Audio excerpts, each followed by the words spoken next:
a serial killer. I met something scarier.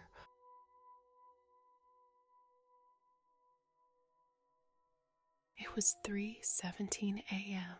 at the Waffle House. I wiped my mouth with my sleeve and pushed the table away from my fat belly, the metal chair scraping the greasy floor. I had time to kill until the next job, so I headed out to the parking lot to make my way to the nearest motel. I hadn't come through this town yet, so no one should recognize me there, I figured. Stumbling with my bum leg past the dumpsters, I about had a damn heart attack when the lid slammed. I shook my head and kept going. Another slam. Rage boiled over me.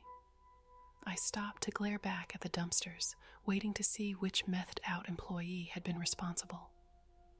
The wood doors around the dumpsters creaked in the night wind, closing themselves slowly. Another slam and the door popped open. Looking like he'd kicked it open with his foot, the employee strolled out carelessly, whistling a jolly little tune even.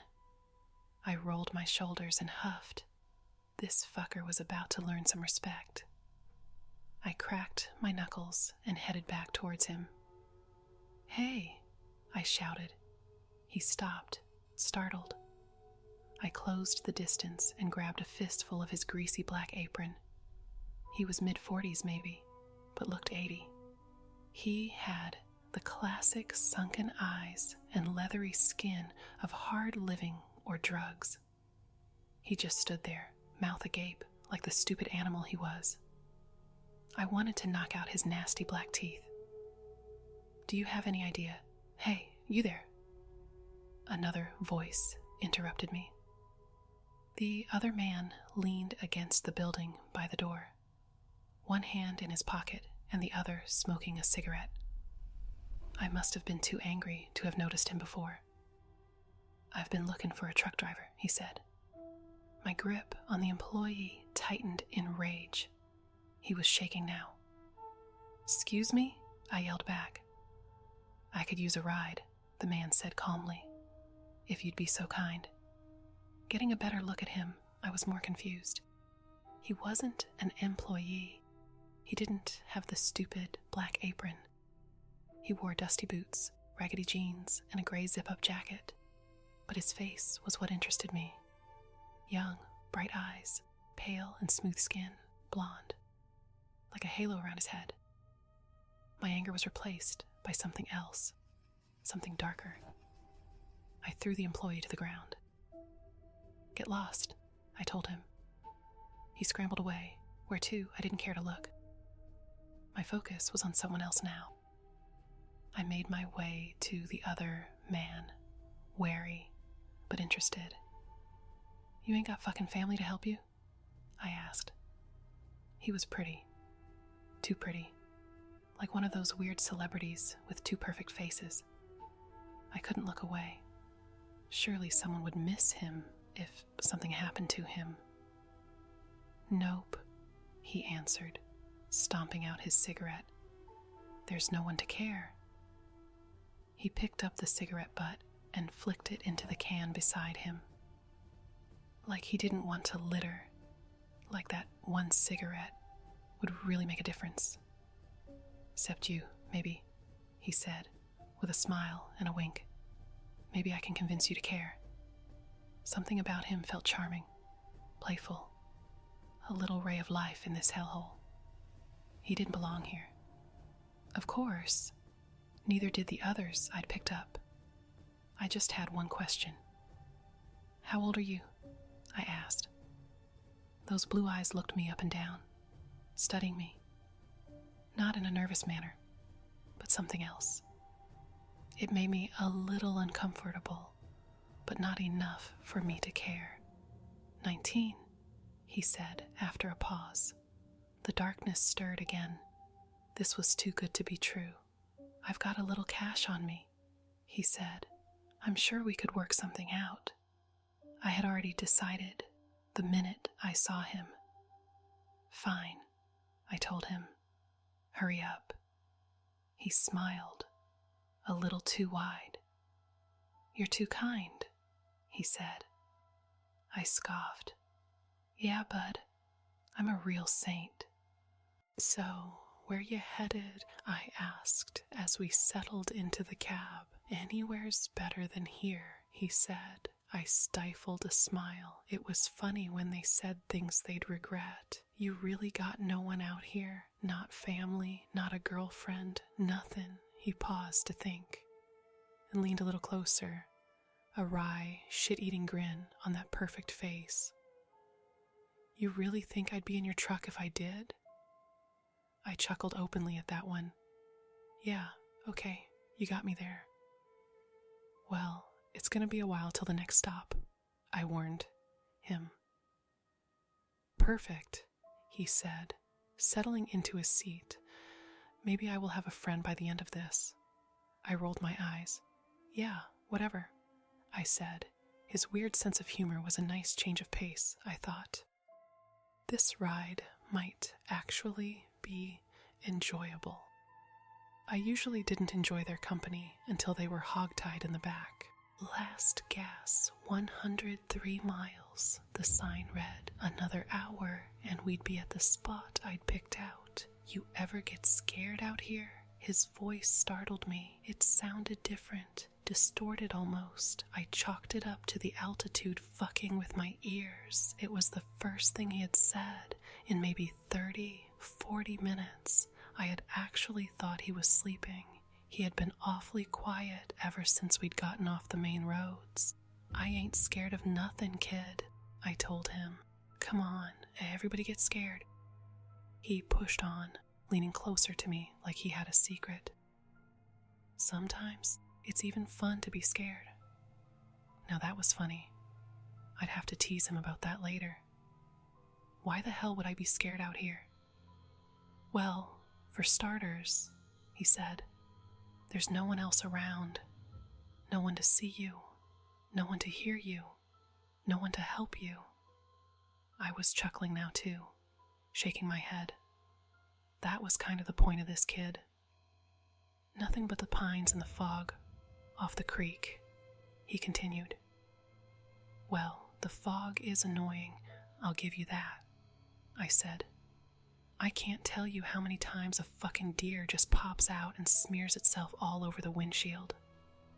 Even then, the fog was so thick I couldn't see but maybe a single car length in front of us. The truck lights only made it worse. I powered through up the hills like I always did. There were never any other vehicles on that road. Ah, the poor deer, he said. They used to have more natural predators out here, but they were all driven off a long, long time ago. Something was off about him, different. I couldn't quite put my finger on it, but the warm and sunny act he'd put on earlier was gone. He felt cold now, distant, a little creepy even. It didn't matter. We were almost there. We sat in silence for another little while. I kept my eyes to the fog swirling in the headlights. He kept his eyes locked on me, staring without a word, like I'd vanish if he even fucking blinked. Hell, maybe he was getting scared now. He had every right to, after all. The air in the cab got colder. It was supposed to be a warm night, I thought. Condensation built up on the window from the sudden change. I flipped the wipers on, sighing as they made that god-awful nails on a chalkboard screech with every swipe. The biggest spider I've ever seen in my life crawled out of the air vent. Holy shit. It was the size of my fucking fist, hairy and dark with yellow stripes on its legs. I'm a proud man, not afraid of much. But I don't fuck around with goddamn tarantulas. I nearly lost control of the truck trying to whack it back to whatever hell it came from. Silently, without even so much as a flinch, the other man placed his pale, smooth hand atop the dash, palm up like an offering. My mouth hung open as the spider went into his palm, and just as quickly into his zip-up jacket. I almost couldn't speak. What the fuck was that, man? I stammered. I swear to God, if that's your fucking pet. It's not, he said calmly. Unless it wants to be. I was gonna explode. Surely I would stroke out any minute. And it looks to be a tiger wolf spider, but I'm not an entomologist. Take that thing out of your pocket now, I demanded. He took out the spider calmly, like it was a pack of smokes, like any of this was normal. Looking at it the second time was almost worse. I squinted my eyes and looked away to the road. Kill that fucking thing. You'd like that, wouldn't you? The voice wasn't his. It was a woman's. Heron from last week. I glanced over. She was in the passenger seat again. Tiny, frail like a bird, a little button nose and blue eyes, yellow blonde hair. The skin on half her face was gone to gory bone, including a hollow eye socket. The spider climbed into it. What the fuck? I slammed on the brakes. The truck skid to a stop as I caught my breath.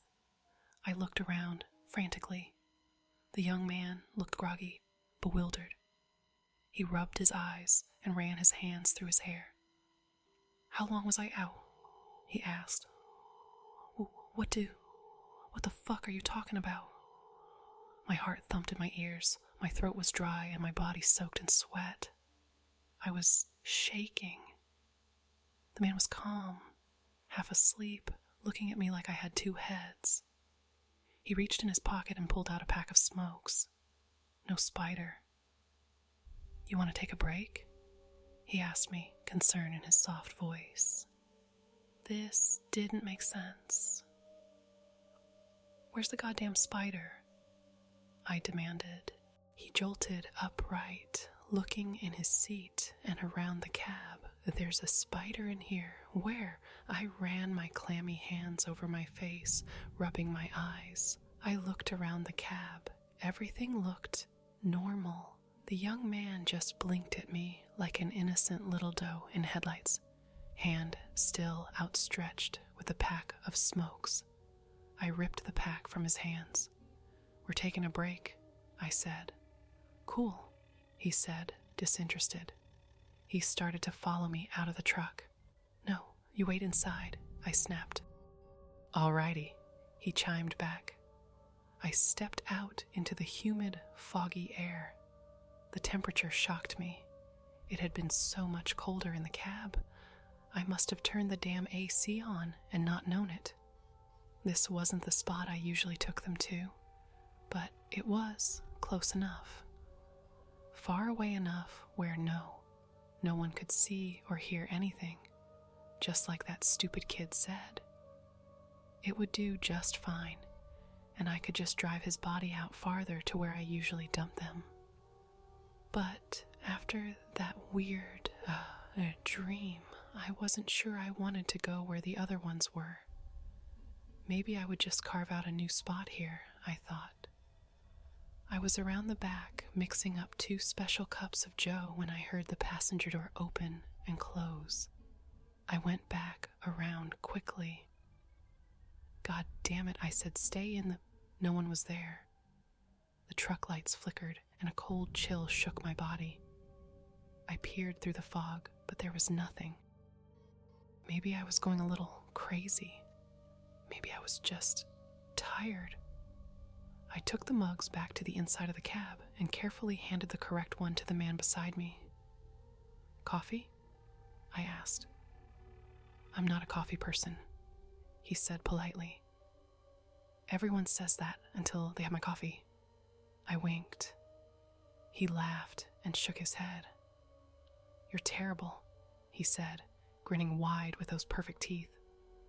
I watched him absolutely gulp his coffee down like a sick, dying camel.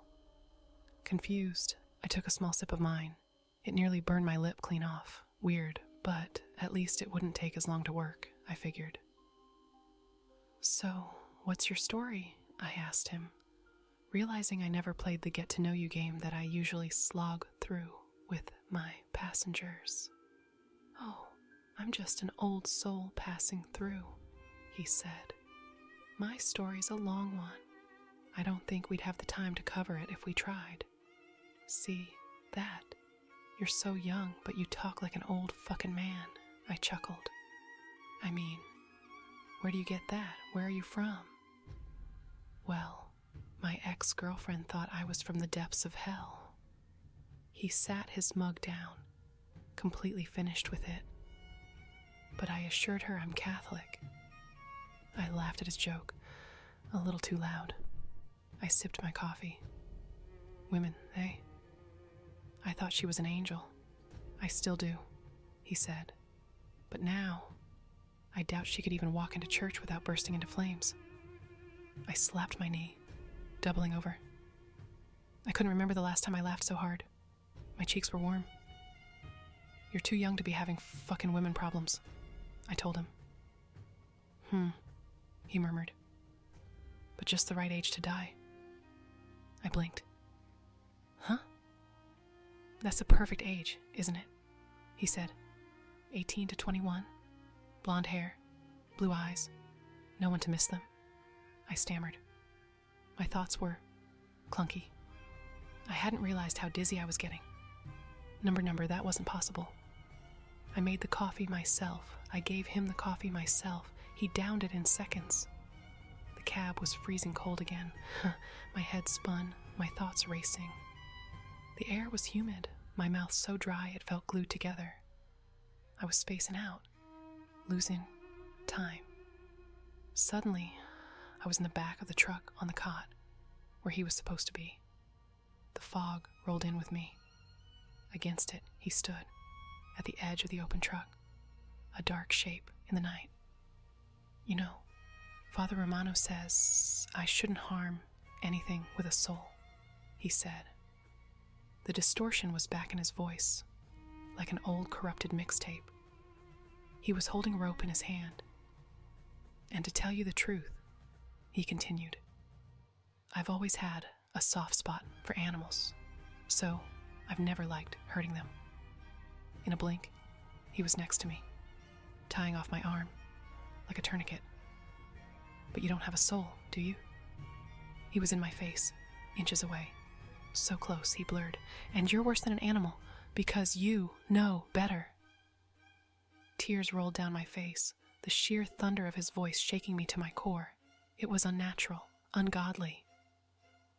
Why did you do it? His voice was soft, calm, as harmless as it had been before. Why did you kill all those poor little girls and boys? And to leave their bodies like that, dumped so unceremoniously in my backyard? He shook his head at me, frowning. At least I kill for a reason. His limbs began snapping, loud pops as they twisted, contorted, grew taller and longer. A black shadow overtook his body, erasing all trace of his humanity in a blink, like he had never had skin or clothes or even a face to begin with. There was nothing. Only a dark shape remained, made of long, twisted muscle and bone, shaped like some bastardized version of a man with horns. Then a smile appeared, that wide smile, so perfect and sharp. I couldn't scream, I couldn't move. I tried to stay awake, but I was fading fast. The figure launched towards me on all fours, moving like a spider on its freaky limbs. It was over top of me in seconds. God, I'm so hungry. His face was almost pressed against mine, bared teeth dripping saliva onto my nose and mouth. I felt nothing. He rose back up in a blink, standing upright, legs bending to fit in the trailer. He wiped his mouth carefully and ran a clawed hand through the silhouette of his once beautiful hair, right between his horns. He sighed. But I have to be patient, he said softly. You need to last a while. I suppose I'll pick you apart, piece by piece, rationing your disgusting body. His face was in front of mine again, grinning. And then when I'm done making you useful, I'm not going to kill you. Oh no, that's too easy for you. Everything was fading fast, patches of black closing in on me. He grabbed my face with a clawed hand, pulling me close to make sure I heard every word. I'm going to dump your limbless body with all the people you've killed way out here in the pines. You can use your fucking teeth to dig your way out of the mud, choking on it like you deserve. He dropped my face, my head slamming back down. Everything went dark. I prayed I wouldn't wake up again. Not to this. But my prayers never meant much. And I knew from my sins that the drugs were only temporary.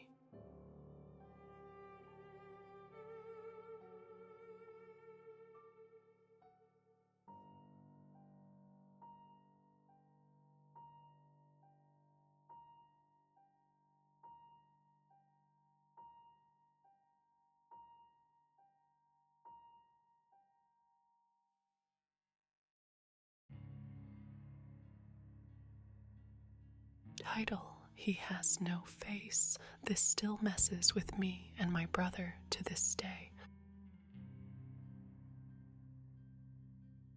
I'm 23 now, but this happened when I was like 6 or 7. I've told a few people about it, and I know it sounds crazy, but my older brother was there with me, and he remembers everything the exact same way, like word for word. We even randomly bring it up sometimes just to make sure we're not losing it or making stuff up. We've called each other mid-convo with someone else like, yo, tell them what happened again.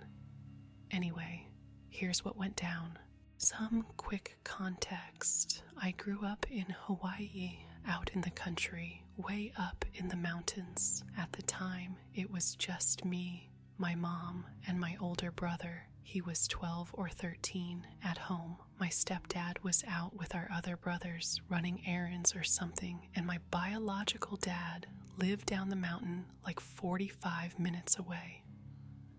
Me and my brother were chilling in our room playing video games.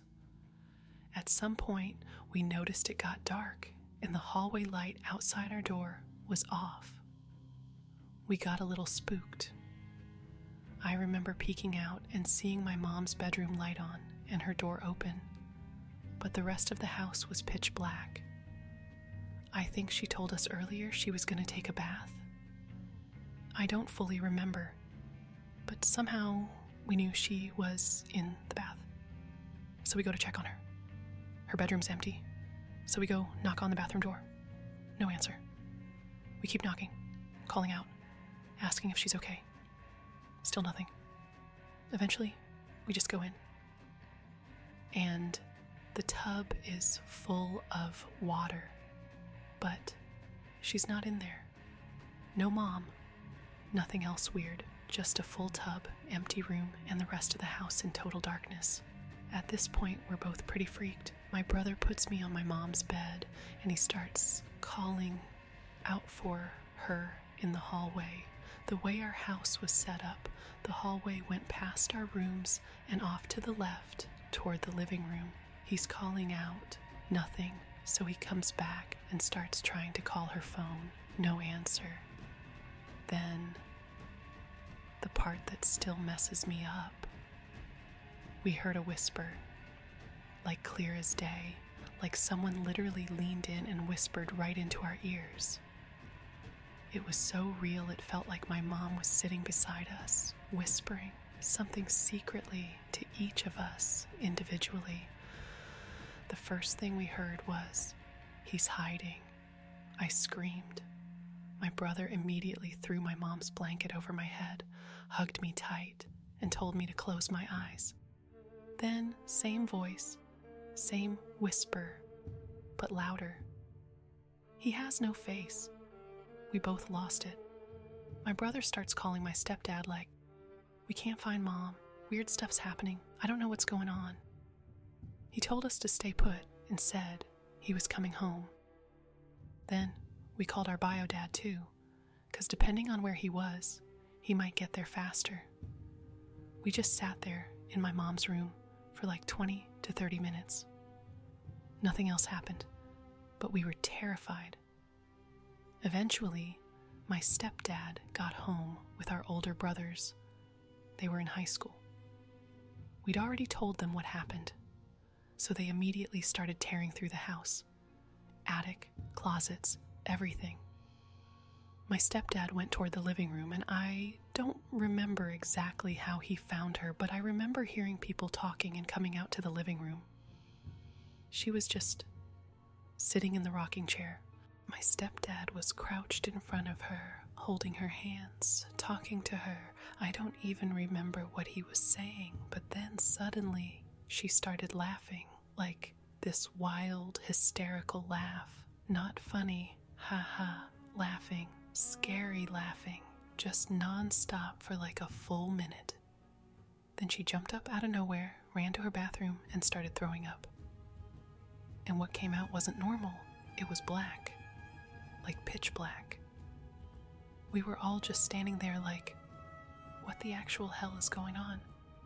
After that, she was fine. Like, totally normal. But the craziest part? She didn't remember any of it. She said the last thing she remembered was setting up her bath. Nothing after that. She still doesn't remember anything to this day. So yeah, that happened. And it still messes me up. That whispering part especially, it felt so real. And the words, he's hiding. He has no face. Just, no. I'll never forget that.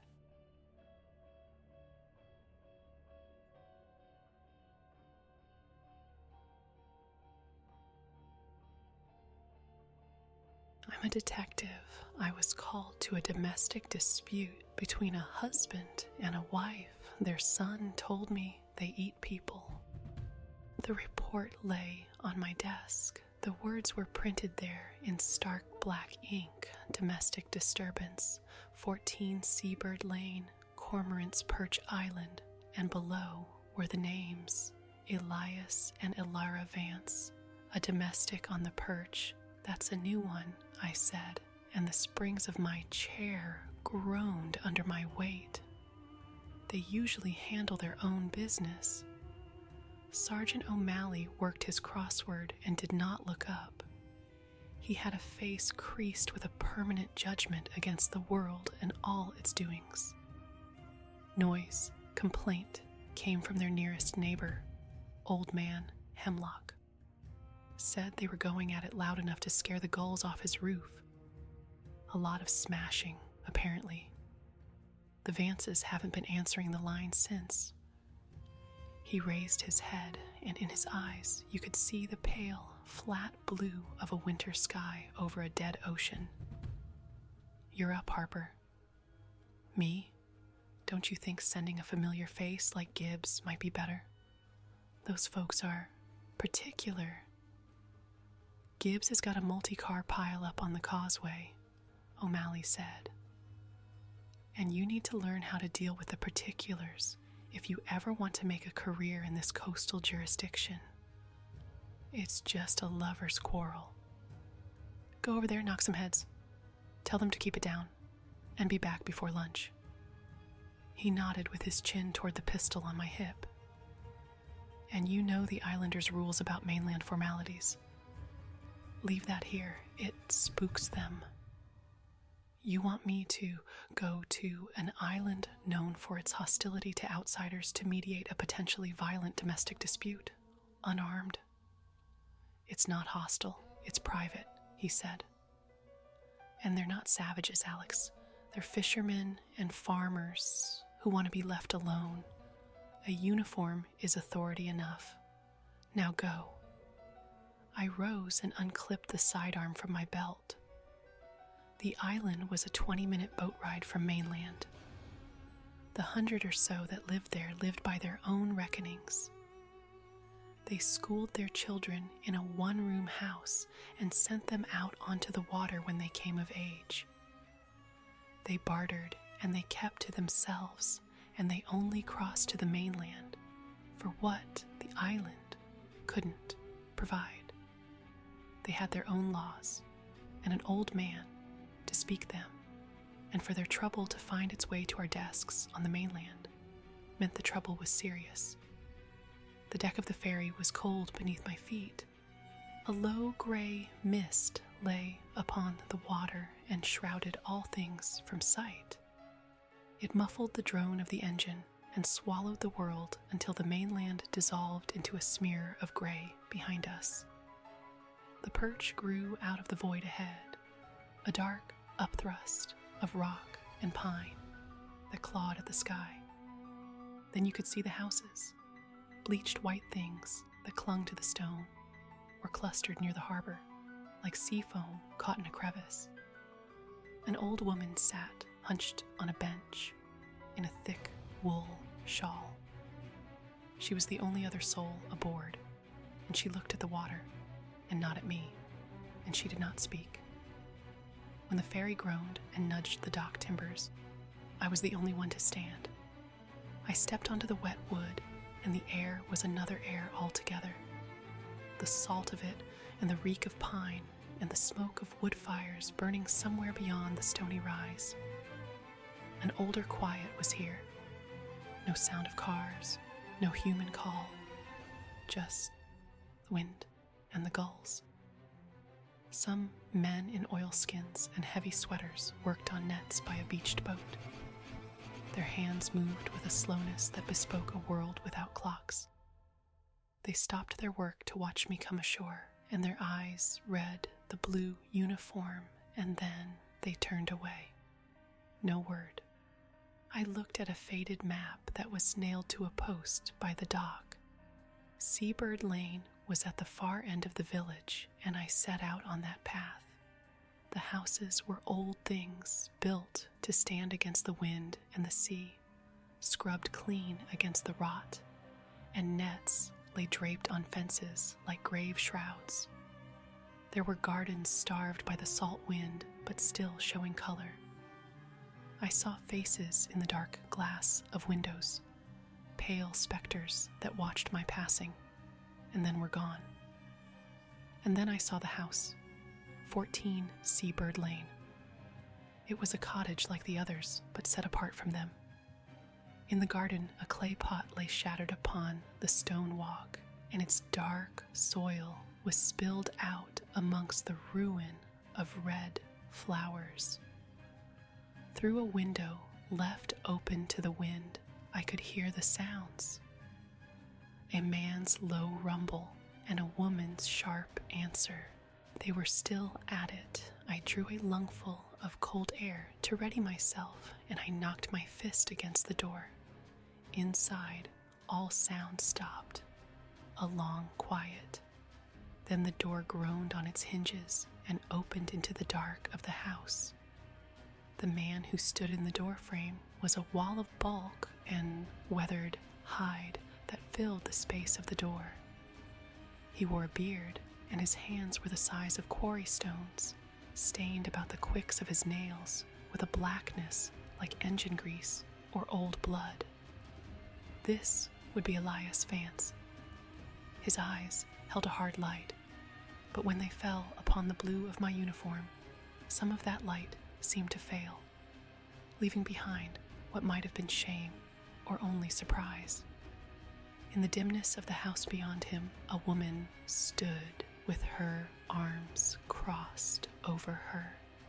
Her hair was red, and it was twisted up in a knot at the back of her head. On the floorboards near her feet lay a broken plate. "Elias Vance," I said. "I'm Detective Alex Harper from the mainland precinct. We received a complaint about a disturbance." He gave a noise in his throat that was not a word and stepped back from the door. I entered into a smell of brine and stewed herbs, and some other scent beneath that was the scent of the house itself, of old wood and old sorrows.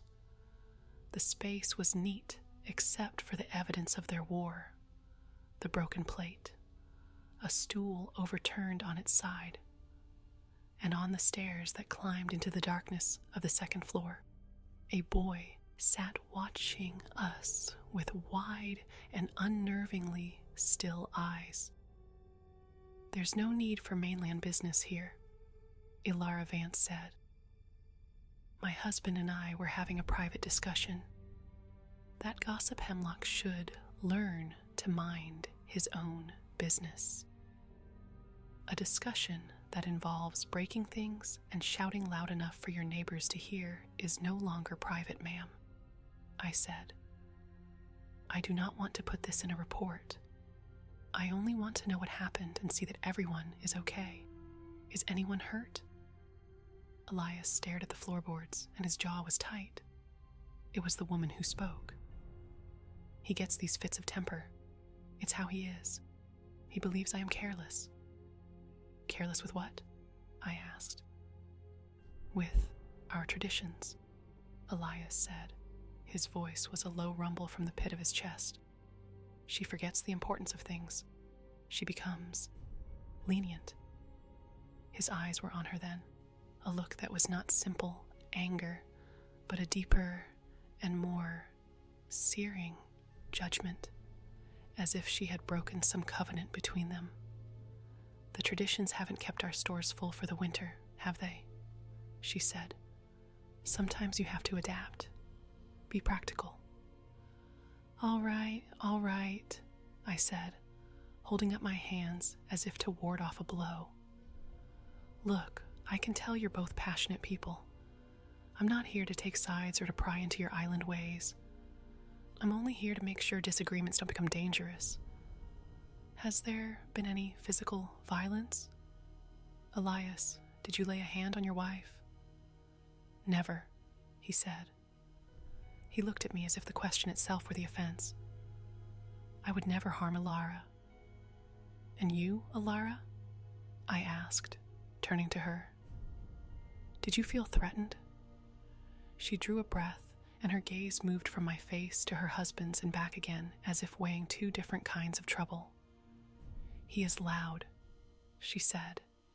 "But other than that, no, detective. He did not hurt me." "Then I am calling it a quarrel that went past its bounds," I said. "But I will have to file a minor report. You should know that if we are called back to this house for this reason, the law will take a harder hand. Oigo, do you understand?" They both gave a short, silent nod. The fury had not left the room, but it had drawn back into the corners. A strange and weary quiet took its place. Elias went to the spot on the floor, and he knelt, and with his great hands began to gather the larger shards of the plate. The woman watched him for a long moment, and a look passed over her face that I could not read, and then she turned and went into the kitchen, and I heard the scrape of a kettle being set upon the stove. I was scratching a note in my book when I felt the weight of his stare. The boy on the stairs had not moved. He sat pale in the gloom and lost inside his clothes. His eyes were like holes burned in a blanket. The argument had taken root in him in a way it had not in his parents. The peace had been made, such as it was. I could take the afternoon ferry back across the water and set the strange accounting of it down on paper. I snapped the book shut and I slipped the weight of it into my coat. The woman, Ilara, returned from the darkness of the kitchen. She would not meet my eye, but looked instead toward her husband as he stood like a beast of burden by the door. "Elias, fetch some driftwood for the evening fire," she said. Her voice was not a wife's request, but a command given to dismiss him from her sight, so she might offer up some parting lie of peace before sending me from her house. Elias looked at me a final time, and the storm was still in his face, but he gave a curt nod of his head and turned and was gone out the back door into the gray light. When he was gone, It was as if some great weight had been lifted from the low timbers of that house. "Thank you for your visit, Detective Harper," Alara said, and her voice was softer now. "I am sorry for the trouble." "It's no trouble at all, ma'am. I just want to ensure things remain peaceful here," I said, and I moved toward the door. Domestic disputes can be unsettling for everyone, especially children. I turned my head to where the boy still sat on the stairs. "Is he doing all right?" "Finn is a sensitive boy," she said, and she made a gesture with her hand as if shooing a fly, as if his nature were a defect she had learned to abide. "He has an active imagination." As I stood on the threshold, I felt a sudden and urgent claim on the hem of my coat. I turned, and the boy was there. He stood behind me with a strange look on his face. He looked past me into the house to where his mother worked by the hearth, and he made sure she was not looking. "I need to tell you something," he whispered. I crouched down and looked into his face. "What is it, Finn? You can tell me." He leaned to me, and his hand was a small cold fist, clenching the cloth of my jacket. His eyes were wild with a terror that had no place in the heart of a child. "They're not fighting about what you think," he whispered. "It's about people from the mainland. It's always about them." "What about them, Finn?" He swallowed, and his gaze flew to the gray and twisted trees. Then he leaned so close, his lips were nearly at my ear. "My mom and dad," he said. "They eat them. They eat people from the mainland." The words landed in the plain air, and they meant nothing. The notion of it. Cannibalism?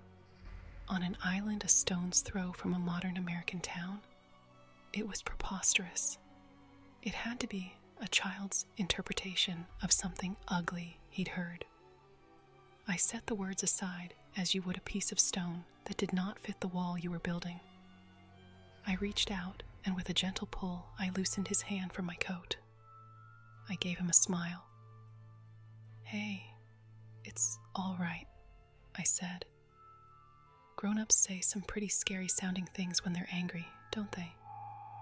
Sometimes it sounds like they could eat each other alive. It's just an expression. It doesn't mean it's real. Your parents love you, and they don't eat anyone. I promise." But the boy was not comforted. He looked at me, and his face collapsed into a mask of pure and desolating grief. It was the look of a true believer who's been met with apostasy. The tears stood in his eyes, but did not fall. "No," he whispered. "You don't understand. You don't understand." He turned from me then and fled, his small feet in their socks making no sound on the wood of the floor, and he was gone up the stairs into the shadows of the house. I stood and turned my back. I had done my work here.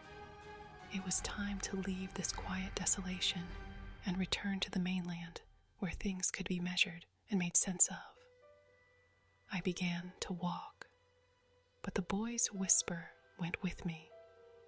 It was a stubborn and unwelcome shadow that the sun could not burn away.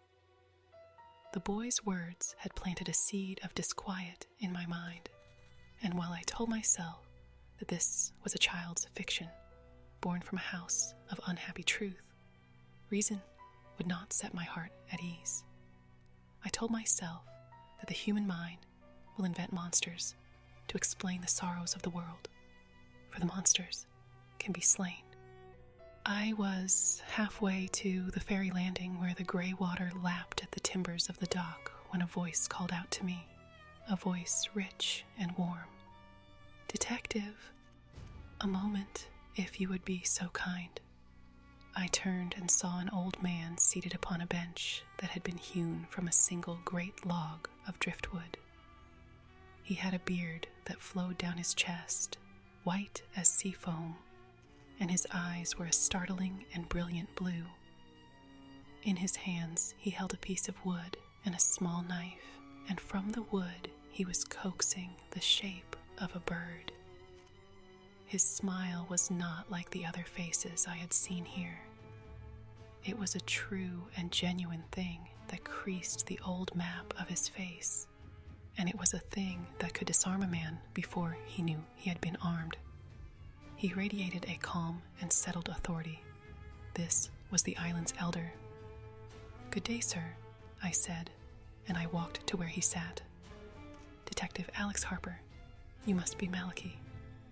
"Indeed I am," he replied. His voice was a deep and comforting burr. "And I would guess, from the grim set of your shoulders as you arrived, and the slightly less troubled look upon you now, that you have successfully poured oil on the troubled waters at the Vance household." "Something like that," I said. "It seems to have been settled for the time being. Hopefully they'll keep it down from now on.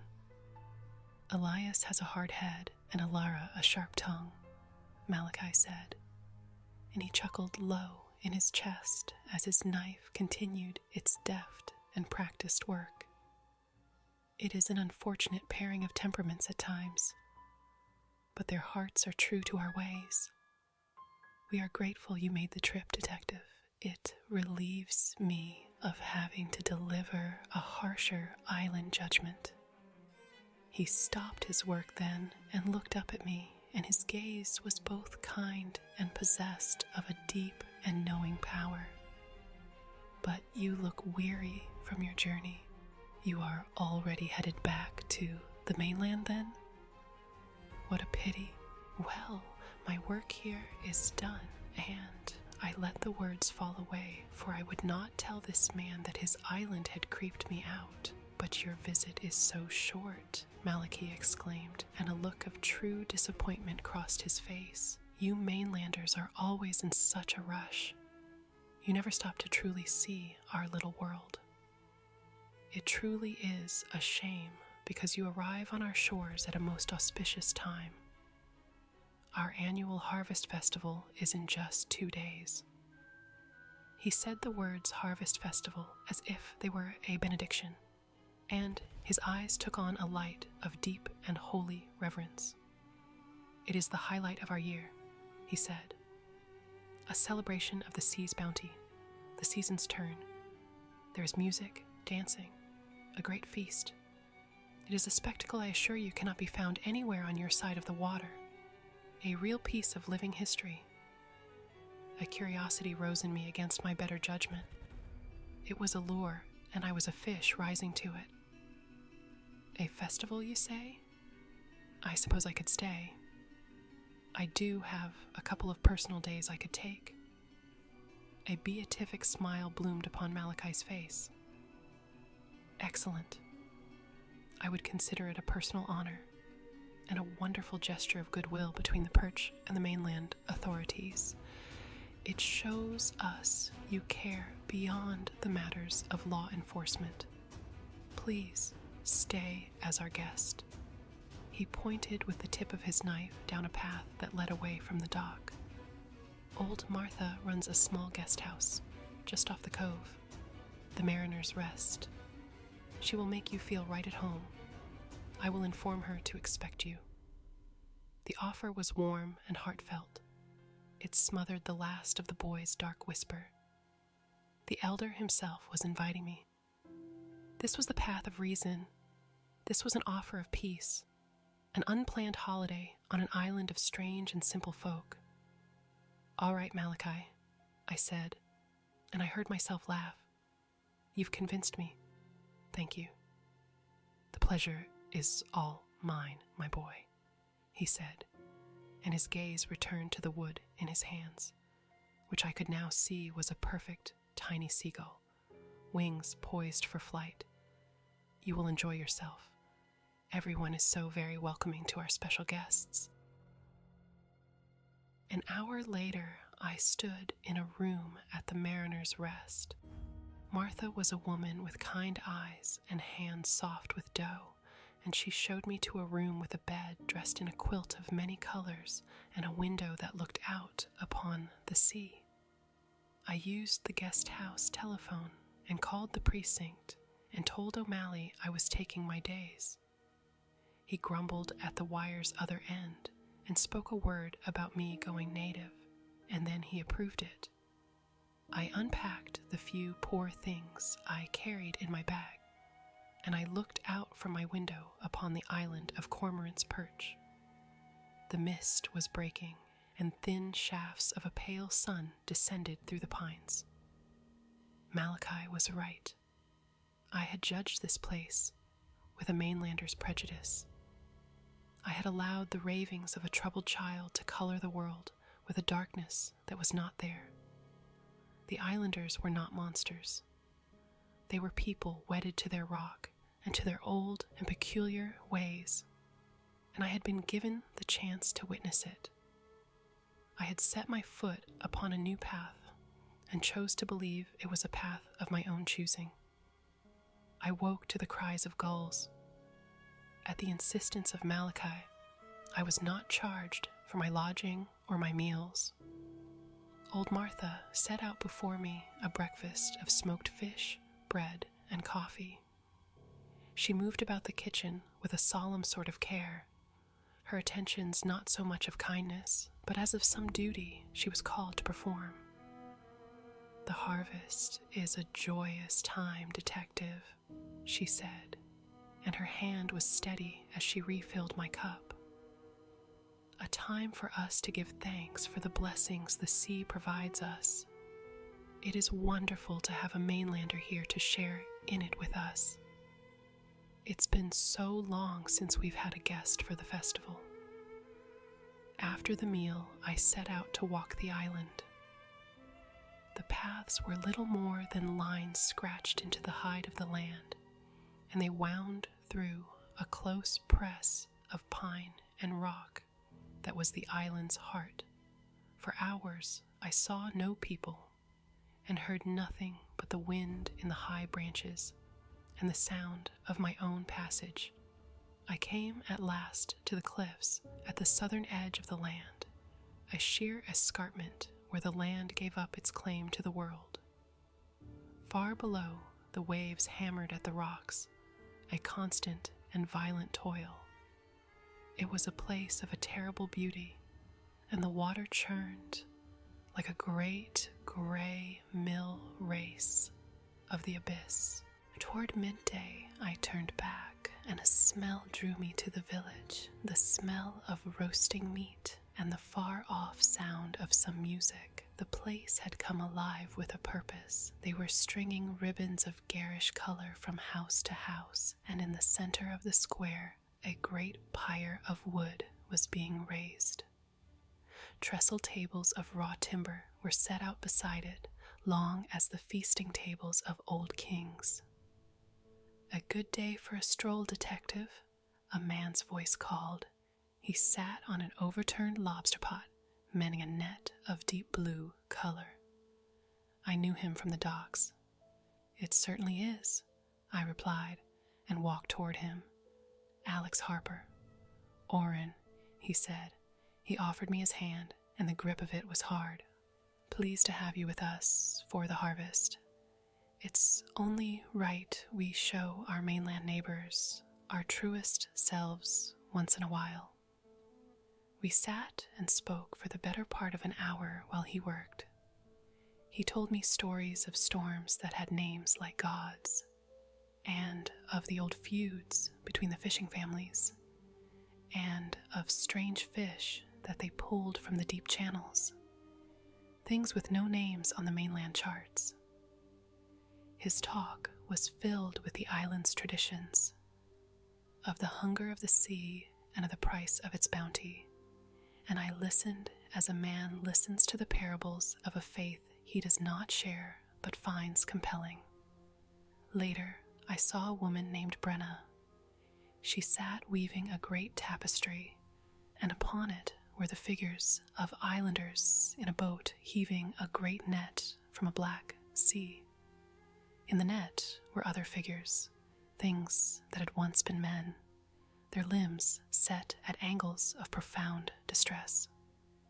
It tells the story of the first harvest, she explained, and her fingers never ceased their nimble and practiced dance. How our ancestors learned to receive the gifts from the deep, gifts that keep our people strong and hale through the cold winters. She looked up and gave me a serene and beatific smile. Every festival, we welcome a traveler to share in the tradition, a custom passed down from the beginning to honor the bond between the settled and the adrift.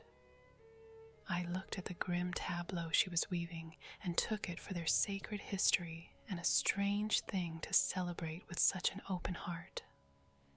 That evening, I ate with Martha and 2 old sailors whose flesh was too frail for the sea, but whose eyes still held the look of it. Martha served a thick, dark stew of roots I could not name, and a meat she called only island game, and would say no more of it. We drank a wine made from berries that grew on the rock, a thing of some potency, and it coursed in the blood like a warm and drowsy poison that smoothed the hard edges of the world. The warmth of these people, the welcome they offered up, it was a constant and disarming tide that pulled at the pilings of my own reason. As I climbed the stair to my room, the world seemed a simple place, and all the sorrows of the mainland were a distant country. I lay in the dark, and from the village came the slow and solemn beat of a drum, a sound like the beating of a great heart. It was the sound of a thing coming to pass, of a rite being prepared. I chose to hear in that sound a song of peace, and let the darkness take me.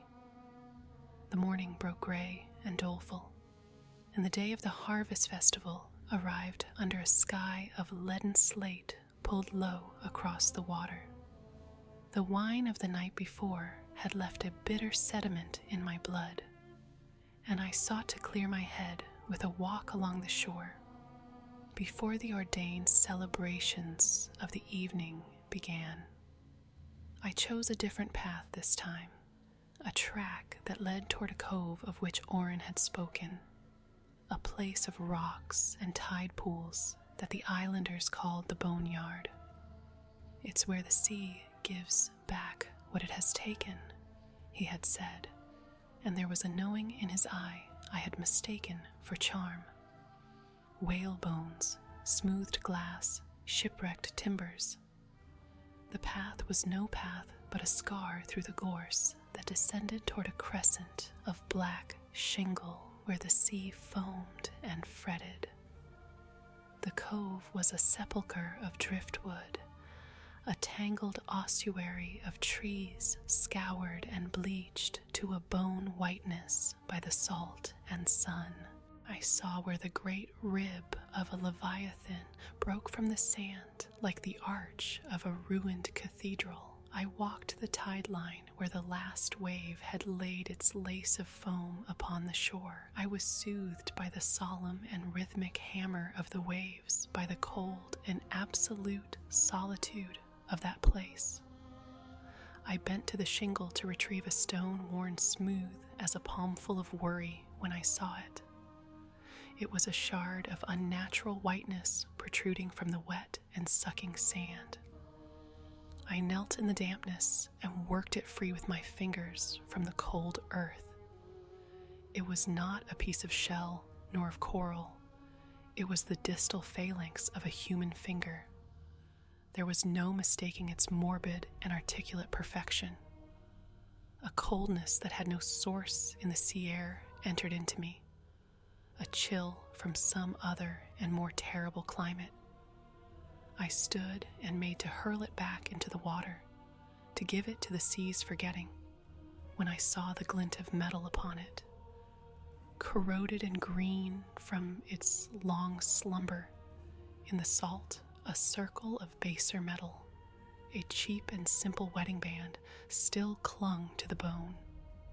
My eyes quartered the beach with a new and terrible attention.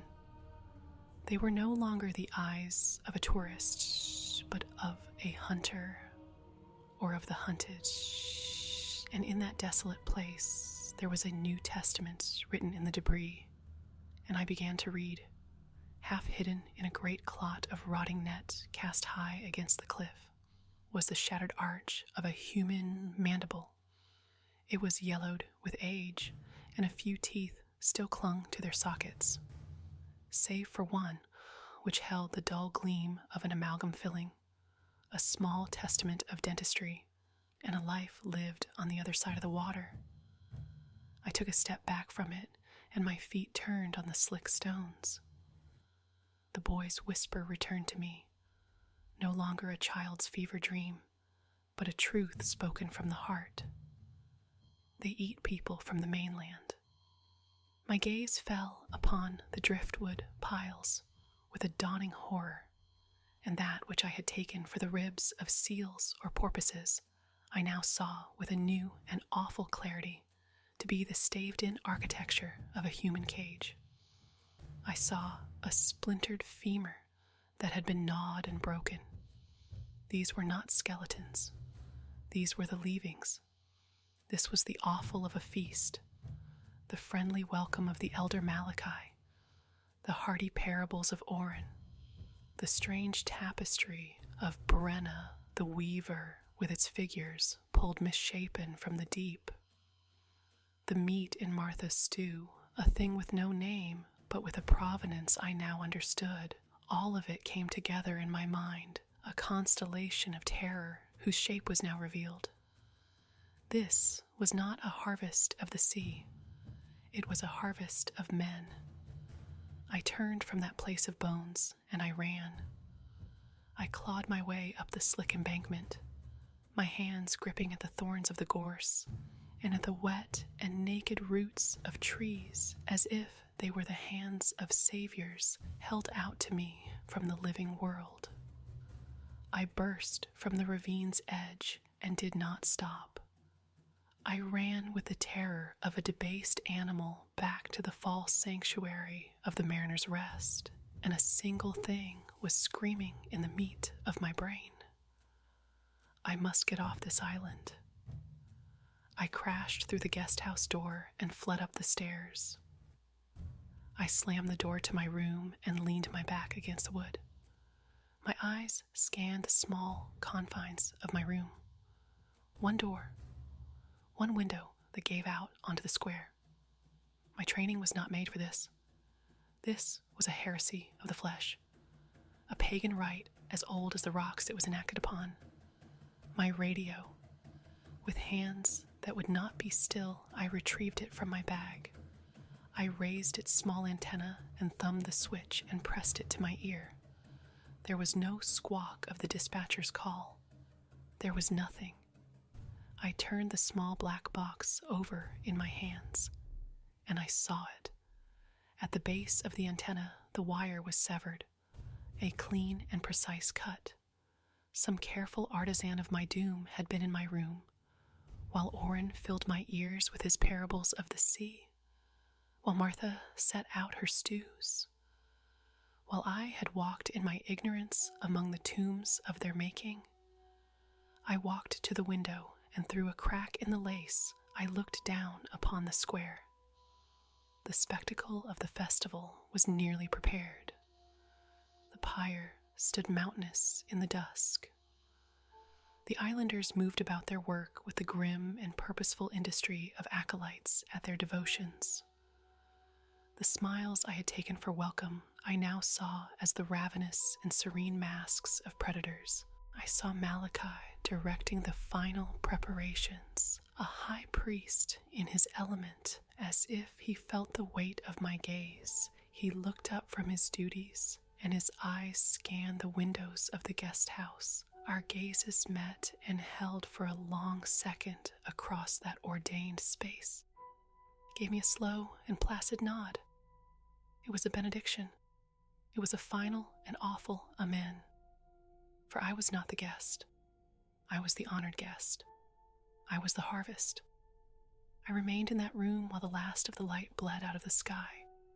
My mind scrabbled at ways to escape. Swim to the mainland? I'd freeze to death. Steal one of their boats? The islanders' boats would be guarded as such upon this holy night. There was nothing but the clothing on my back. My only path forward was to play along. I poured cold and dead water from the pitcher into the basin and put my face in it. In the clouded and weeping glass of the mirror, I saw a ghost looking back. A pale face whose eyes held a terror I knew I must conceal behind some semblance of civility. I coached the pale man in the glass. "You are just a visitor. You are eager for the festival." I descended the stair. Old Martha stood in the gloom of the lobby, polishing glasses. When she saw me, she offered up a smile of such grotesque welcome that it was a thing of surpassing horror. "Ah, Detective Harper, there you are," she said. "I was beginning to worry you would sleep through the commencement feast. You must be hungry.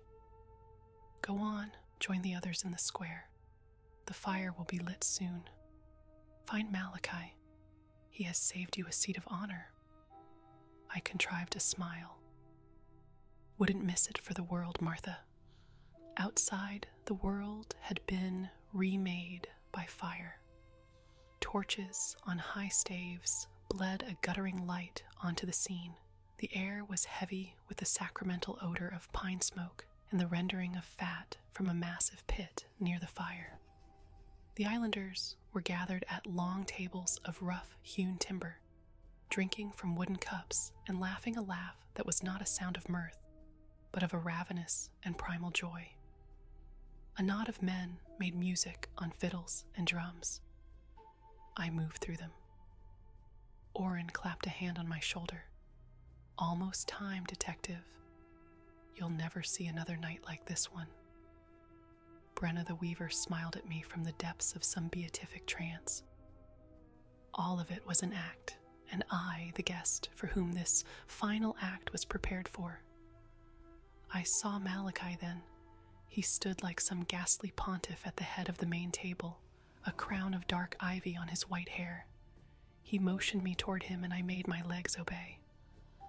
"Alexander, my boy," he boomed, gesturing to the seat beside him. "I am so delighted you have joined us. I trust your day was illuminating?" "Very scenic, yes," I managed. "Excellent," he said. He turned and raised his cup, and a sudden and profound silence fell upon that place. "People of the Perch, we gather tonight for the sacred harvest, as our forebears did, and their forebears before them. We thank the unending sea for the bounty it brings to our shores." A great and terrible baying rose from the assembly.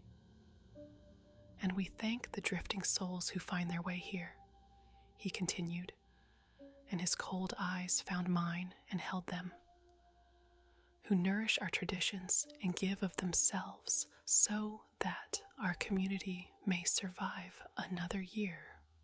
The crowd roared, their faces a gallery of feverish and contorted masks in the firelight. They raised their cups to me, all of them, and Malachi turned to me, and in the din, his voice was a whisper of venom and benediction for me alone.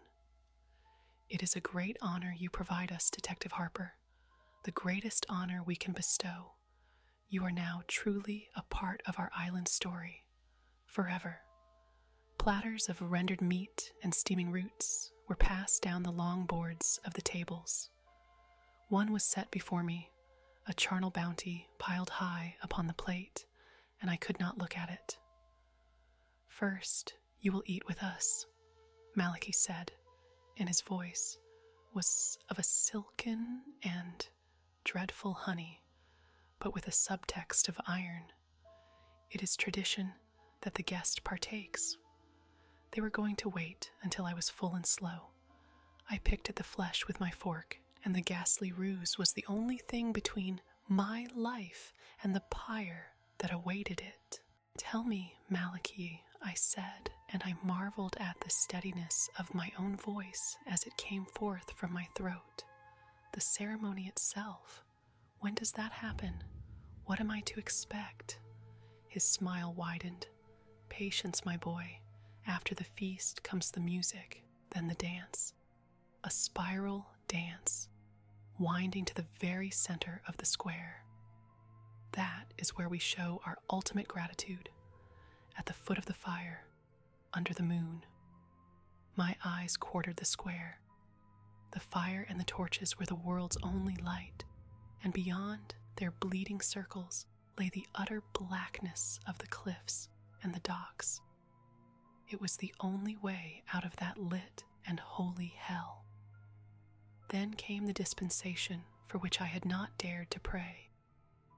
A man burdened with a roasted leg stumbled, and his platter crashed upon the earth with a wet and greasy clap.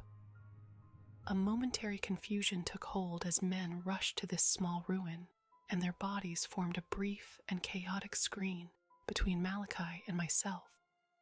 My mind surrenders its claim, and my body acted upon its own terrible ordinance.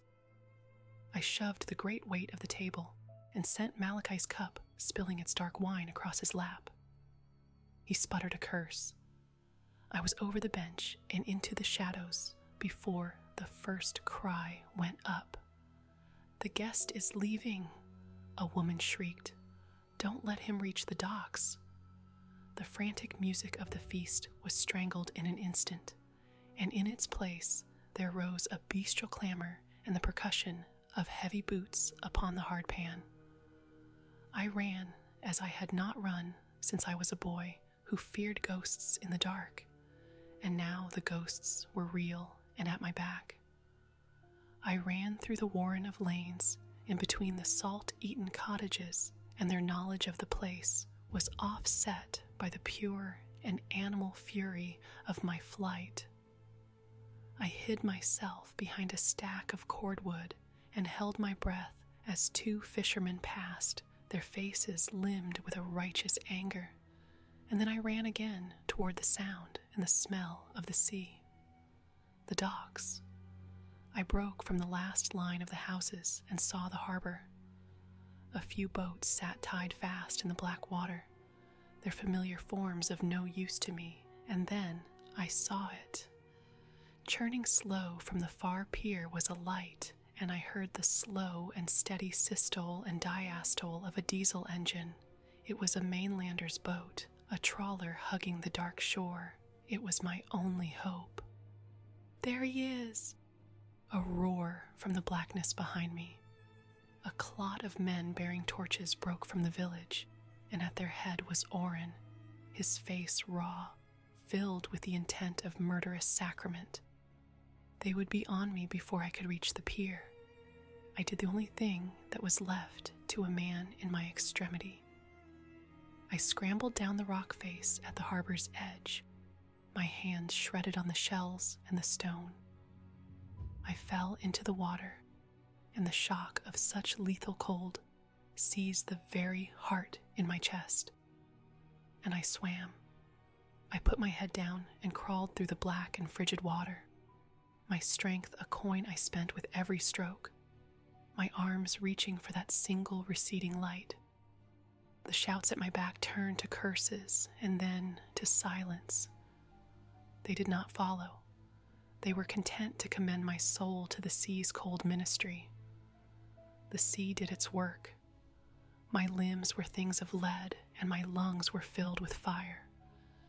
And as the last of my strength left me, as I prepared to give myself to the deep, my flailing hand struck something hard and unyielding. The hull. A rope ladder hung down its side. With my fingers, I hooked them through the rungs, and I pulled myself from the water and came to be on the scaly and reeking deck of the boat. I collapsed and drew air into my lungs in great ragged gasps as the lights of Cormorant's Perch, the lights of that ordained and hellish feast, dwindled to a fading constellation of malevolent light upon the black and endless waters. And I was alive.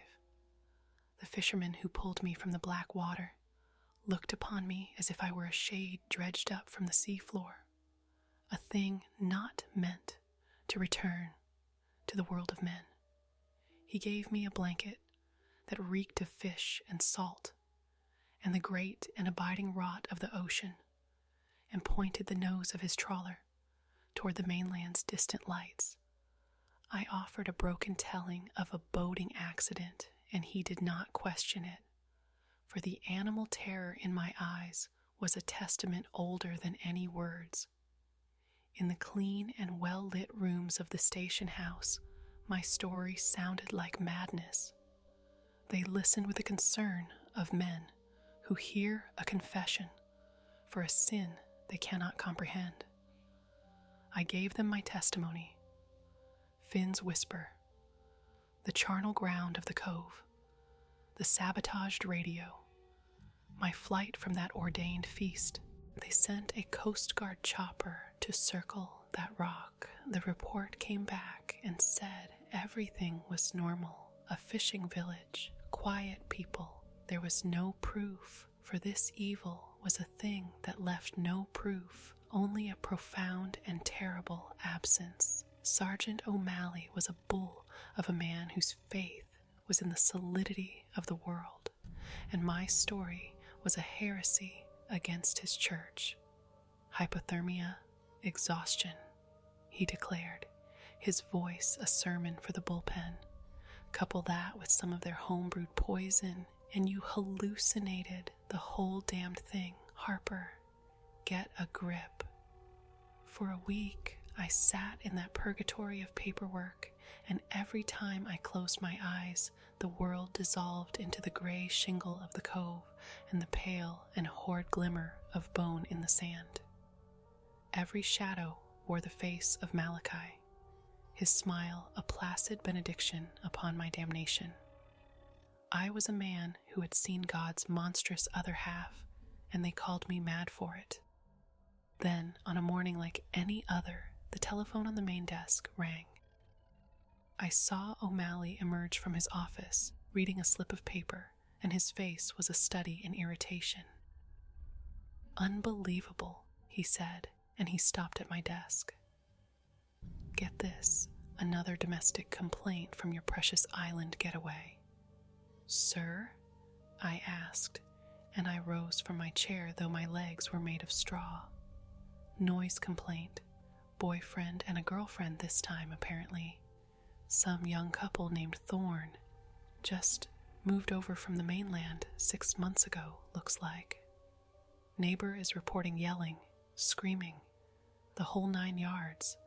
Standard procedure," he said, turning toward a rookie named Peterson, a boy so young his piety for the badge was still upon him. "Peterson, you're up." The air went out of me. "Sergeant, no," I said. "No, sir, you can't." He turned back and his brows were furrowed in angry line. "Can't what, Harper? Can't do my job? Can't send an officer to a simple public disturbance call?" "You don't understand, sir. It's a lure. It's not a real dispute," I said, stepping toward him. "It's how they do it. It's how they get someone out there. First my call, now this one. Don't you see the pattern? You can't send him." "Detective, that is enough," he said. "You have your own conspiracy theories. That's fine. Deal with them on your own time. But you will not interfere with police business based on some fever dream you had. Peterson is a capable officer. He doesn't carry your baggage." He gave me a last look of dismissal. "Now get back to your desk." He turned his back on me. The sentence was passed. I returned to my place, and I watched as Peterson, young and doomed and eager to prove his worth, grabbed the keys to his patrol car. "And Peterson," O'Malley called out to him, "it's the perch. No sidearm, just keep the peace." The boy gave a nod, full of a terrible and unknowing confidence. He cast a look of pity upon me as he passed, the sane man pitying the seer, and then he walked out into the light of the day. That was 3 days ago. Peterson never activated his radio. The rock has gone mute out there in the gray expanse of the water. He has not come back, and I know with a dreadful and certain gnosis that he never will. The great and terrible wheel has turned. The old blood sacrifice is paid, and the harvest is come again. And I, who had seen the awful workings of the oracle, was now just another soul damned to watch it happen.